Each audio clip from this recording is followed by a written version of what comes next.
जगन्नाथ जी बहुत से लोग समझते हैं कि बच्चे, और रील्स पे भी आजकल लोग देखते हैं कि उनका बच्चे के रूप में उनको दिखाया जाता है, पर ऐसा नहीं है। ठाकुर जी जब द्वारका में थे अपने महल में 16,108 पटरानियों के साथ, ये तब की बात है। तो रोहिणी माता जो बलराम की मम्मी थी, उनसे 16,000 उनकी वाइफ थी, उन्होंने पूछा कि हमको ठाकुर जी की वृंदावन की लीला बताओ और राधा रानी के बारे में बताओ और इनके प्रेम के बारे में बताओ। तो रोहिणी माँ ने बोला कि नहीं, अभी नहीं, ठाकुर जी को पहले बाहर जाने दो, क्योंकि अगर इन्होंने सुन लिया तो ये रोने लगते हैं, इनका मन बहुत उदास हो जाता है। थोड़ी देर बाद ठाकुर जी बाहर अपने किसी काम से गए, साथ में बलराम जी भी चले गए।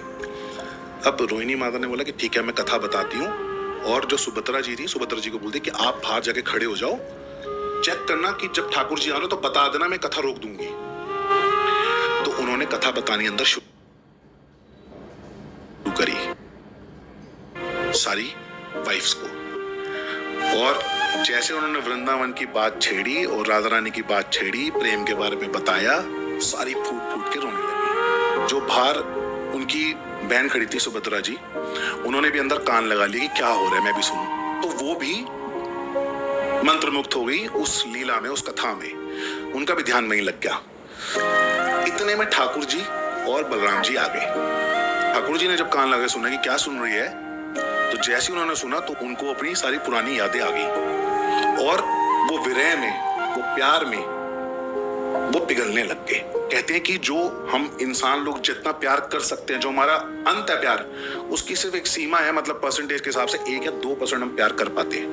भगवान उस वक्त प्यार के 10वीं सीढ़ी तक पहुंच गए थे कि वो पिघलने लग गए थे, कि उनकी आंखें बड़ी हो गई, कि उनके हाथ एकदम अंदर चले गए और पिघलने लग गए थे। तो उनका वो स्वरूप देख के जो उनके बलराम भाई थे वो वैसे हो गए, ये क्या हो गया ठाकुर जी को।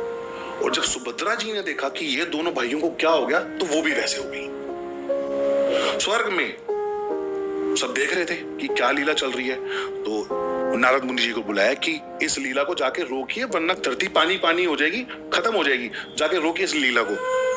तो फटाफट से आते नारद जी अंदर जाते हैं, रोहिणी माता के पांव में पड़ते हैं कि बस करो इस कथा को, रोक दो यहीं पे, बाहर ठाकुर जी की आगे हालत देखो।